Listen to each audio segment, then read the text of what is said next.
పేరు బి జనార్దన్ రెడ్డి. ఈ వీడియోలో దృష్టికోణము అనగానేమి, మరి ఈ దృష్టికోణాన్ని కనుగొనేటటువంటి ఒక కృత్యాన్ని కూడా మీకు చూపడం జరుగుతుంది. సో మానవుని కన్ను రంగుల ప్రపంచము అనేటటువంటి అధ్యాయము లోపల కృత్యము 2 ఇది దృష్టికోణము మరియు దృష్టికోణాన్ని కనుగొనేటటువంటి ఒక కృత్యాన్ని మీకు వివరించబోతున్నాను.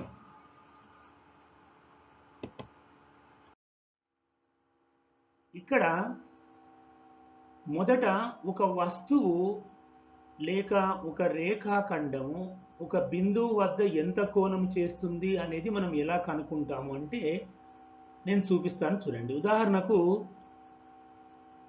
ఇది ఒక వస్తువు లేక ఒక రేఖాఖండము అనుకోండి. ఈ రేఖాఖండము ఇక్కడ ఒక బిందువు, ఓకే, ఇది ఒక బిందువు. ఈ బిందువు వద్ద ఎంత కోణం చేస్తుంది? ఇది పొడవాటి ఒక వస్తువు అనుకుందాము. ఈ వస్తువు ఈ బిందువు వద్ద ఎంత కోణం చేస్తుంది అని తెలుసుకోవాలి అంటే మనము ఆ వస్తువు యొక్క 2 చివరల నుండి ఈ బిందువు వరకు 2 రేఖాఖండాలు గీయాలి.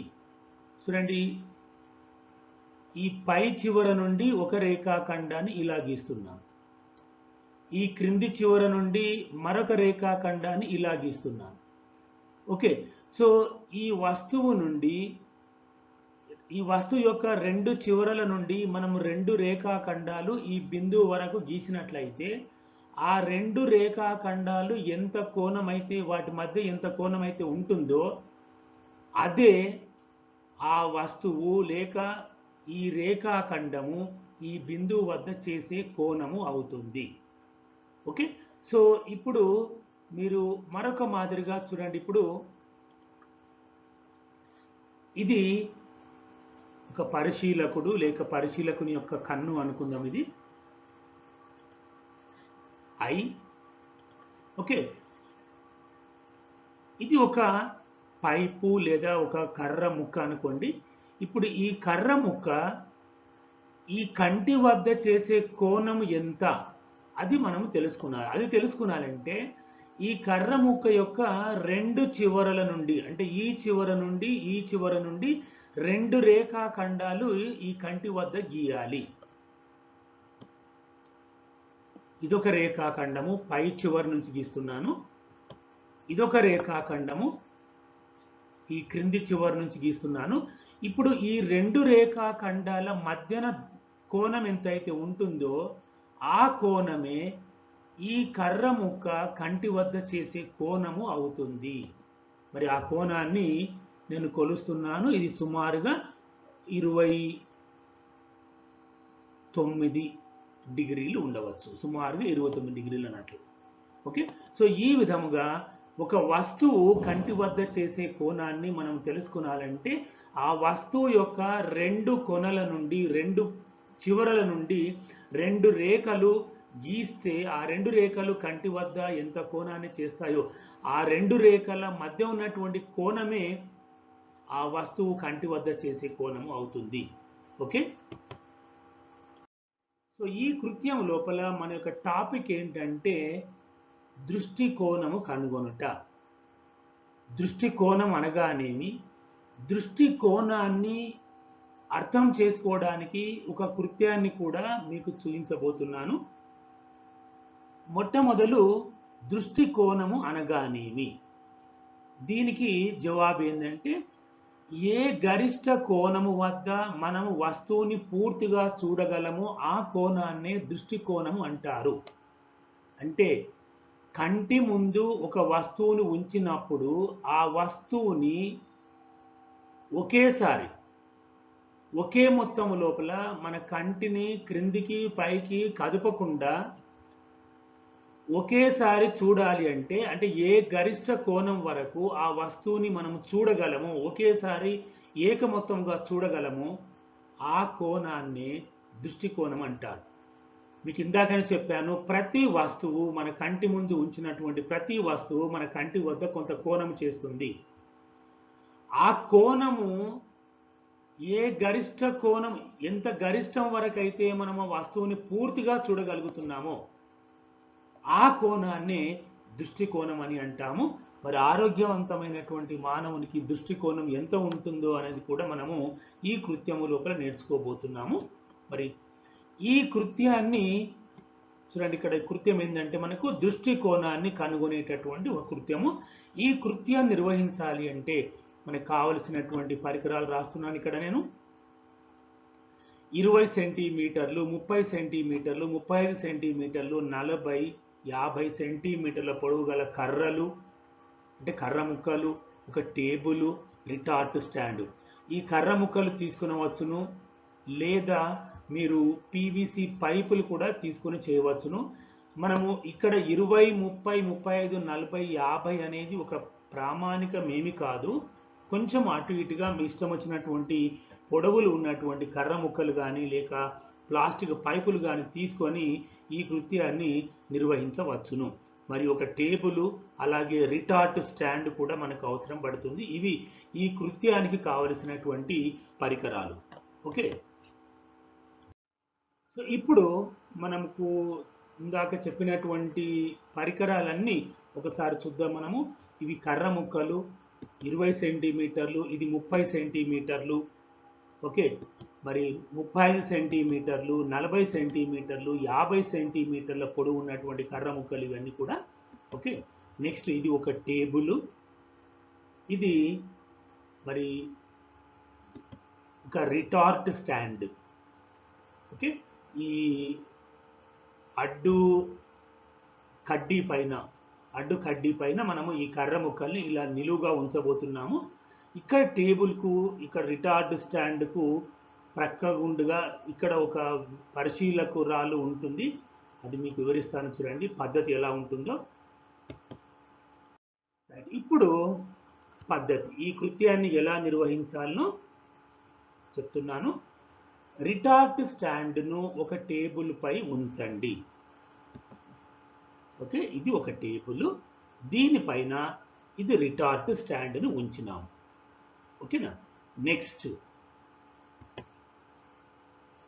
రిటార్ట్ స్టాండ్ నిలువు కడ్డీ ప్రక్కన, అంటే ఇది నిలువు కడ్డీ ప్రక్కన తల ఉండే విధముగా బల్ల దగ్గర ఒక వ్యక్తిని నిలబడమని చెప్పండి. ఓకేనా. చూడండి, రిటార్ట్ స్టాండ్ నిలువు కడ్డీ ప్రక్కన అంటే ఇక్కడ ఇది నిలువు కడ్డీ, ఇది మొత్తం కలిపి రిటార్ట్ స్టాండ్. ఇది రిటార్ట్ స్టాండ్ యొక్క నిలువు కడ్డీ, ఇదేమో అడ్డు కడ్డీ. ఈ నిలువు కడ్డీకి ప్రక్కన తల ఉండే విధముగా బల్లకు దగ్గరగా ఒక వ్యక్తి, అంటే ఒక పరిశీలకురాలుని నిలబడమని చెప్తున్నాను. చూడండి, ఇప్పుడు ఈమె ఒక పరిశీలకురాలు. ఓకే, ఇలా నిలబడి ఉందన్నట్లు. రైట్, ఇప్పుడు చూడండి, పరిశీలకుని కంటి నుండి 25 సెంటీమీటర్ల దూరములో రిటార్ట్ స్టాండ్ అడ్డు కడ్డీకి క్లాంపుని బిగించండి.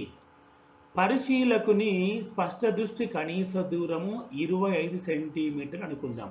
ఇగో ఇక్కడ పరిశీలకురాలు కంటి నుండి 25 సెంటీమీటర్ల దూరము లోపల రిటార్ట్ స్టాండ్ అడ్డు కడ్డీకి, ఇది అడ్డు కడ్డీకి ఒక క్లాంపుని బిగించమని చెప్పాలి. అంటే ఇక్కడ క్లాంప్ ఆల్రెడీ ఉంది. ఈ క్లాంప్ నేను ఈ పరిశీలకురాలు కంటి నుండి సుమారుగా 25 సెంటీమీటర్ల దూరం లోపల బిగిస్తాను.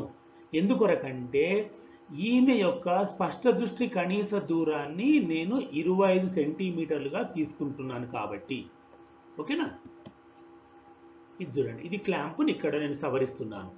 సో ఇప్పుడు ఈ క్లాంపుకు మరియు ఈమె కంటికి మధ్య ఉన్నటువంటి దూరము 25 సెంటీమీటర్లు. ఎందుకొరకు 25 పెట్టాను అంటే ఈమె యొక్క స్పష్ట దృష్టి కనీస దూరము 25 సెంటీమీటర్లుగా నేను తీసుకుంటున్నాను కాబట్టి.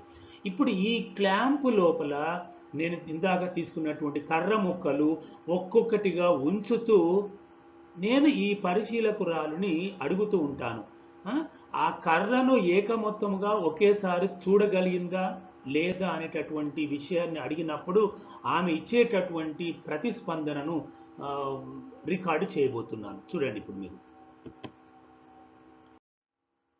ఇప్పుడు నేను ఏం చేయబోతున్నానంటే మొదటగా 20 సెంటీమీటర్ల పొడవు గల కర్రను క్లాంపుకు నిలువుగా అమర్చండి. ఇది క్లాంపు. ఈ క్లాంపుకు నిలువుగా 20 సెంటీమీటర్ల పొడవు గల కర్రను అమరుస్తున్నాను చూడండి. ఇది 20 సెంటీమీటర్ల పొడవు గల కర్ర. ఈ కర్ర కిందికి పడిపోకుండా దీనికి ఒక స్క్రూ కూడా బిగిస్తున్నాను. ఓకేనా? రైట్. సో నెక్స్ట్ మనం ఏం చేస్తామంటే ఇప్పుడు అడ్డుకడ్డి వెంబడి, అంటే ఇది అడ్డుకడ్డి వెంబడి దృష్టి సారిస్తూ కర్రను పై అంచు నుండి కింది అంచు వరకు మొత్తంగా చూడమని పరిశీలకురాలికి చెప్పాలి.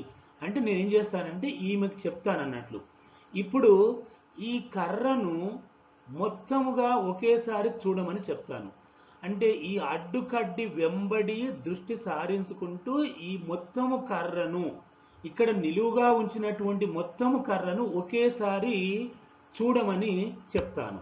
మరి ఒకేసారి చూడమని చెప్పినప్పుడు ఆ కర్ర మొత్తం ఒకేసారి ఆమెకు కనిపిస్తుందా లేదా అనే విషయాన్ని ఆమెను అడిగి తెలుసుకుంటాను ప్రతి సందర్భం లోపల కూడా. ఓకేనా? తరువాత పరిశీలకురాలు కంటిని ఏమాత్రం కదిలించకుండా కర్ర మొత్తాన్ని ఒకేసారి చూడగలుగుతున్నారా అని అడగాలి. ఆమె సమాధానాన్ని మనం ఒక పేపర్పై వ్రాసుకునాలి. ఓకేనా? రైట్. ఇప్పుడు ఒక్కొక్క సందర్భాన్ని తీసుకుంటాను చూడండి. తర్వాత ఈ కృత్యాన్ని ఏం చేస్తానంటే నేను 20 తీసుకుంటాము, అలాగే 30 సెంటీమీటర్లు, 35, 40 మరియు 50 సెంటీమీటర్ల కర్రలతో చేసి నేను పరిశీలనను రాసుకుంటాను. మరియు ప్రతి సందర్భం లోపల కర్ర ముక్క లేక కర్ర పరిశీలకుని కంటి వద్ద చేసే కోణాన్ని కూడా నేను రాయబోతున్నాను చూడండి. సో ఇప్పుడు సందర్భము 1, కర్ర ఎత్తు 20 సెంటీమీటర్లు, అంటే ఇది మొదటి కర్ర అన్నట్లు కర్ర ముక్కను ఈ క్లాంపులో నిలువుగా బిగిస్తున్నాను. ఈ అడ్డు కడ్డీకి అమర్చినటువంటి క్లాంపుకు నిలువుగా ఇక్కడ బిగిస్తున్నాను చూడండి. ఓకే, ఇది 20 సెంటీమీటర్లు ఎత్తు ఉన్నటువంటి కర్ర. ఇది కింద పడిపోకుండా ఒక స్క్రూని కూడా బిగించడం జరుగుతుంది. రైట్. ఇప్పుడు నేను ఏం చేస్తానంటే ఈ కర్ర మొత్తాన్ని ఈ పరిశీలకురాలు ఒకేసారి చూడగలుగుతున్నారా లేదా అని అడుగుతాను చూడండి. కర్ర మొత్తాన్ని ఒకేసారి చూడగలుగుతున్నారా? అవును. సో ఆమె ఈ కర్ర మొత్తాన్ని ఒకేసారి చూడగలుగుతున్నాను అనేటటువంటి సమాధానాన్ని ఇచ్చినారు. అది ఇక్కడ నేను నోట్ చేస్తున్నాను. అవును అనే సమాధానం చెప్పడం జరిగింది. ఇప్పుడు ఈ కర్ర ముక్క కంటి వద్ద చేసే కోణం కొలవాలి. మరి ఈ కర్ర ముక్క కంటి వద్ద చేసే కోణం తెలియాలి అంటే కర్ర ముక్క యొక్క 2 చివరల నుండి 2 రేఖాఖండాలు కంటి వద్ద గీయాలి. ఆ 2 రేఖాఖండాల మధ్య ఉండే కోణం కొలిస్తే అదే ఈ కర్ర ముక్క కంటి వద్ద చేసే కోణం అవుతుంది. కర్ర కంటి వద్ద చేసే కోణం చూడండి. ఫస్ట్ ఈ పై చివరి నుంచి ఒక రేఖాఖండము, క్రింది చివరి నుంచి మరొక రేఖాఖండము కంటి వద్ద గీస్తున్నాను. మరి ఈ 2 రేఖాఖండాల మధ్య ఉన్నటువంటి ఈ కోణమే ఈ కర్ర ముక్క కంటి వద్ద చేసే కోణం అవుతుంది. ఆ కోణాన్ని కోణమాన సహాయంతో కొలుద్దాం మనము. ఇది సుమారుగా ఒక 33 డిగ్రీలు ఉంటుంది. ఓకే, సో 33 డిగ్రీలు. ఇది సందర్భము 1. అలాగే ప్రతి సందర్భము లోపల కూడా ఇలాగే చేస్తాను, కాకపోతే కర్ర యొక్క ఎత్తులను మారుస్తూ ఉంటాను చూడండి. నెక్స్ట్ సందర్భము 2, కర్ర యొక్క ఎత్తు 30 సెంటీమీటర్లు. ఇప్పుడు 30 సెంటీమీటర్ల ఎత్తు ఉన్నటువంటి కర్రను క్లాంపుకు బిగించడం జరిగింది. ఇది పడిపోకుండా ఒక స్క్రూని కూడా బిగిస్తున్నాను. ఓకే, మరి ఇప్పుడు మరొకసారి ఈమెను అడుగుతాను, కర్ర మరి మీకు మొత్తం కనిపిస్తుందా? ఒకేసారి కనిపించాలి అంటే కంటిని క్రిందికి పైకి కదపకుండా ఒకేసారి ఈ కర్రను చూడగలుగుతున్నారా లేదా అని అడుగుతాను నేను. కర్ర మొత్తాన్ని ఒకేసారి చూడగలుగుతున్నారా? అవును. మరి వారు అవును అనేటటువంటి సమాధానం ఇచ్చినారు. ఈ కర్ర మొత్తం ఆమె కనిపిస్తుంది కాబట్టి ఒకేసారి చూడగలుగుతుంది. నెక్స్ట్ కర్ర కంటి వద్ద చేసే కోణం చూద్దాం ఎంత ఉంటుందో.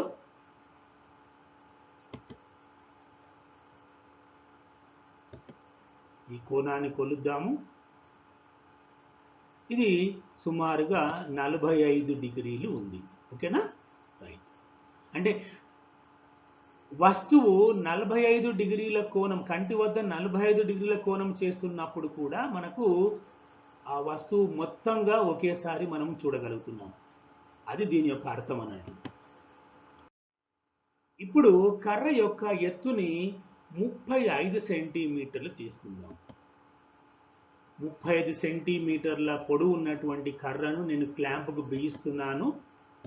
ఓకే, మరి ఇప్పుడు ఈ కర్ర మొత్తాన్ని ఒకేసారి ఈ పరిశీలకురాలు చూడగలుగుతుందా లేదా అనేది మళ్ళీ మనం అడిగి తెలుసుకుందాము. కర్ర మొత్తాన్ని ఒకేసారి చూడగలుగుతున్నారా? అవును. అవును అనే సమాధానం చెప్పగలిగినారు. చెప్పింది కాబట్టి అవును అని రాయండి ఇక్కడ.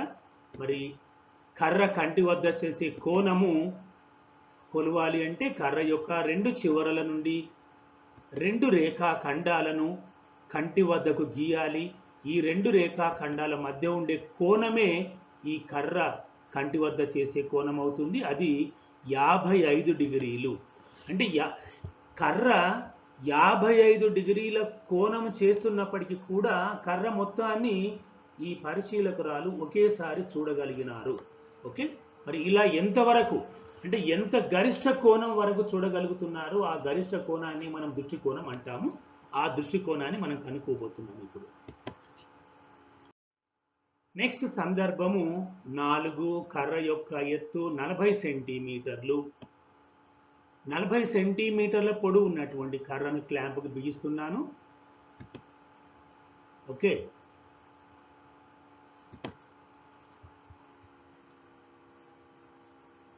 ఇప్పుడు మళ్ళీ పరిశీలకురాలిని అడుగుదాము.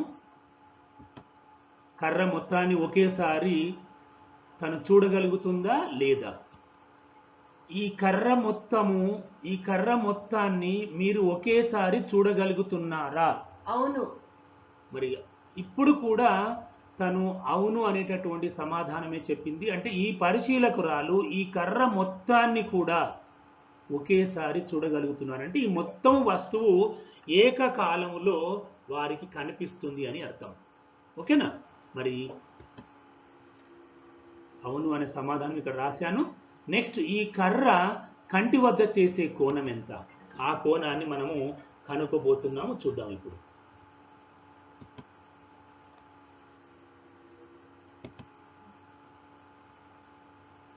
ఓకే, కోణమాని సహాయంతో కర్ర కంటి వద్ద చేసే కోణం కనుక్కుంటున్నాం. ఇది 60 డిగ్రీలు ఉందన్నట్లు ఈ కోణం. ఓకే, 60 డిగ్రీలు. నెక్స్ట్ ఇప్పుడు కర్ర యొక్క ఎత్తు 50 సెంటీమీటర్లు ఉన్నటువంటి కర్రను నేను క్లాంప్కు బిగిస్తున్నాను.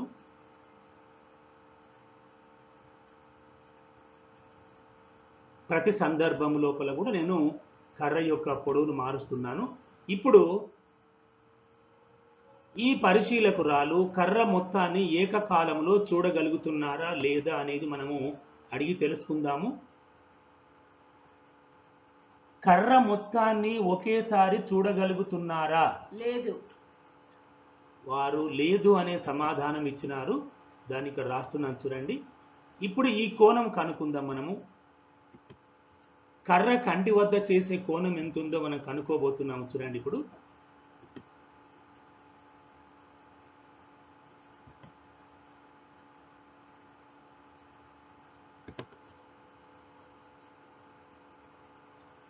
ఇది 64 డిగ్రీలు ఉంది ఇక్కడ. ఓకేనా?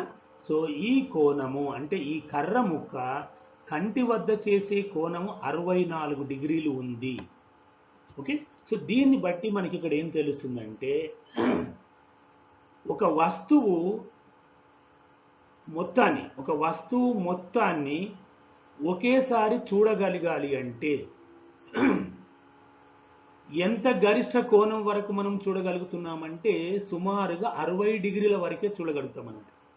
అంటే 60 డిగ్రీలు అంటే ఒక వస్తువు కంటి వద్ద చేసే కోణము 60 డిగ్రీలు లేదా 60 డిగ్రీల కంటే తక్కువగా ఉన్నట్లయితే ఆ వస్తువుని మొత్తంగా మనము ఏకకాలంలో చూడొచ్చు. 60 డిగ్రీల కంటే ఎక్కువగా ఉన్నట్లయితే ఆ వస్తువులో మనం కొంత భాగాన్ని మాత్రమే చూడగలము. ఓకేనా?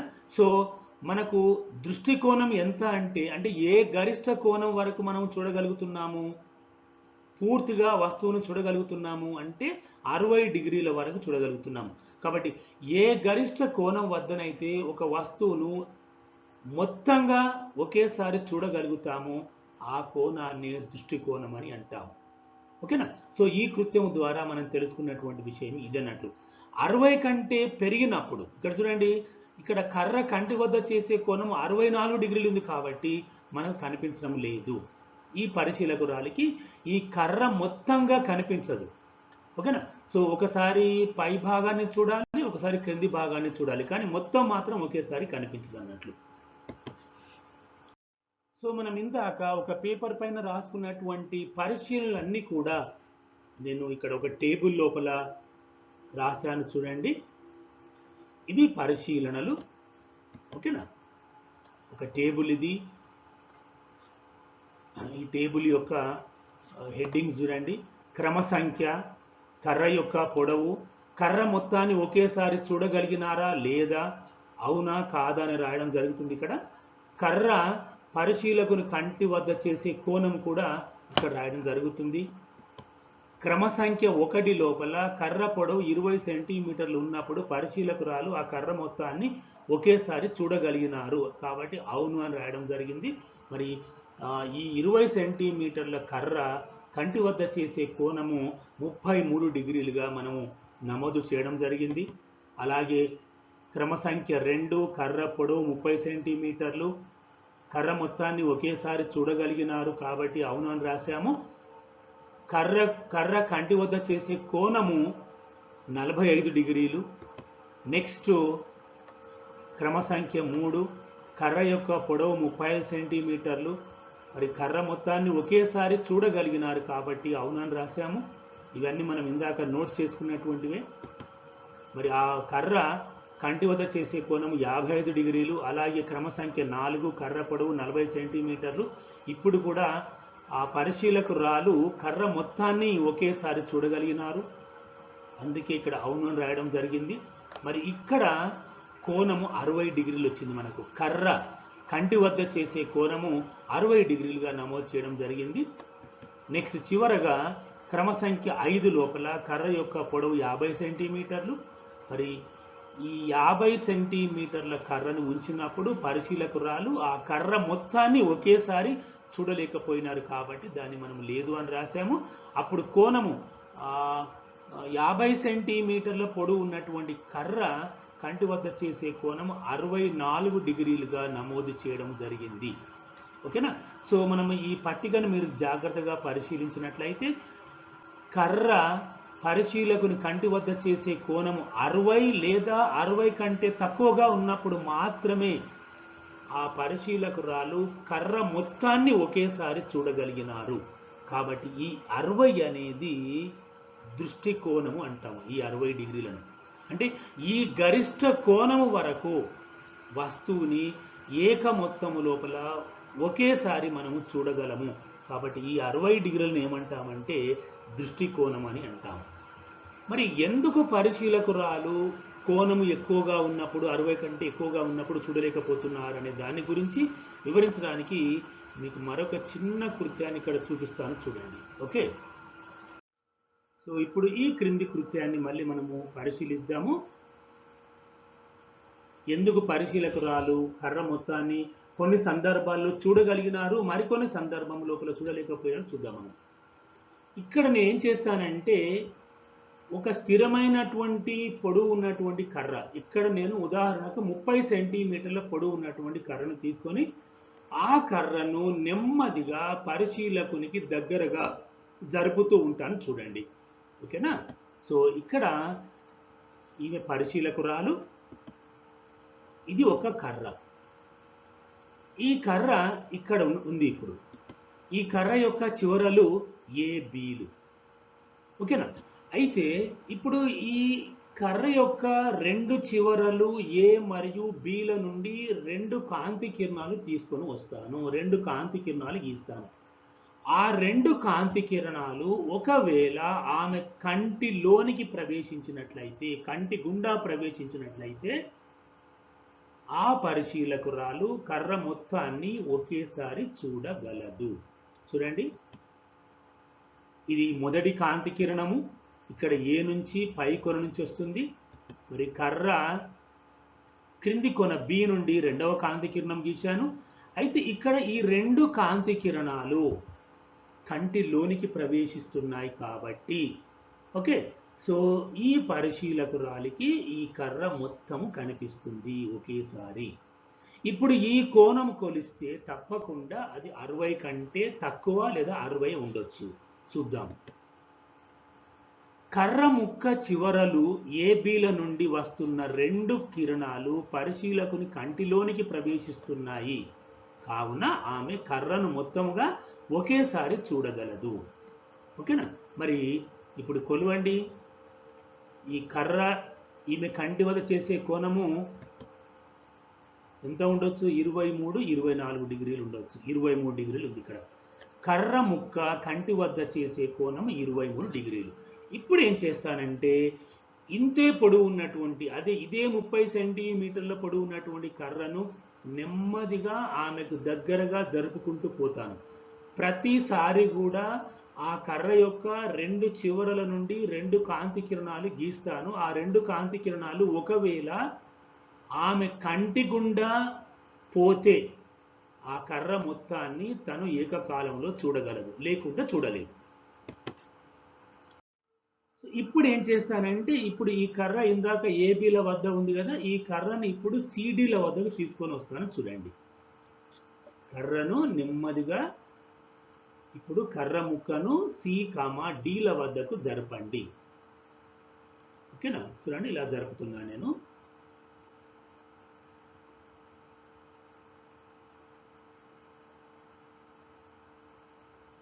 రైట్.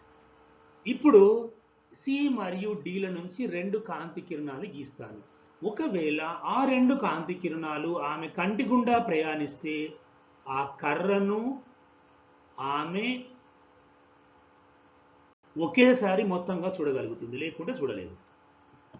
సో ఇది సి నుండి వచ్చినటువంటి కాంతి కిరణము, ఇది డి నుండి వచ్చినటువంటి కాంతి కిరణము. ఇప్పుడు కూడా కర్ర రెండు చివరల నుంచి వస్తున్నటువంటి కాంతి కిరణాలు ఆమె కంటి గుండా ప్రయాణిస్తున్నాయి కాబట్టి ఈమె ఈ కర్ర మొత్తాన్ని ఒకేసారిగా చూడగలుగుతుంది. ఇక్కడ కూడా కర్ర చివరలు సి, డీల నుండి వస్తున్న కిరణాలు ఆమె కంటిలోనికి ప్రవేశిస్తున్నాయి కాబట్టి కర్ర మొత్తాన్ని ఒకేసారి చూడగలదు. మరి ఈ కోణం కొలిచి చూద్దాం ఒకసారి. 60 డిగ్రీలు ఉంది. సో మీరు 60 లేదా 60 కంటే తక్కువగా ఉన్నప్పుడు ఇది లాజిక్ అన్నట్లు. వస్తువు కంటి వద్ద చేసే కోణము 60 లేదా 60 కంటే తక్కువగా ఉన్నప్పుడు ఆ వస్తువు రెండు చివరల నుండి వస్తున్నటువంటి కాంతి కిరణాలు మన కంటి గుండా ప్రయాణిస్తాయి కాబట్టి మనము ఆ వస్తువుని ఒకేసారి మొత్తముగా చూడగలుగుతాము, లేకుంటే చూడలేము. సో ఈ కోణం రాసుకోండి. ఇక్కడ కర్ర ముక్క కంటి వద్ద చేసే కోణము 60 డిగ్రీలు కాబట్టి ఈ కర్ర ముక్కను ఈమె చూడగలుగుతుంది, ఒకేసారి చూడగలుగుతుంది అన్నట్లు. ఇప్పుడు కర్రను సిడీల వద్ద ఉంది కదా, దీన్ని ఇంకాస్త ముందుకు జరుపుదాము, ఈఎఫ్ల వద్దకు జరుపుదాం. ఇప్పుడు కర్రను ఇంకా దగ్గరగా ఈ, ఎఫ్ల వద్దకు జరుపుదాము. చూడండి, ఇక్కడ జరుపుతున్నాను నేను. రైట్. ఇప్పుడు నేను మళ్ళీ ఈ ఎఫ్ల నుండి రెండు కాంతి కిరణాలు గీస్తాను.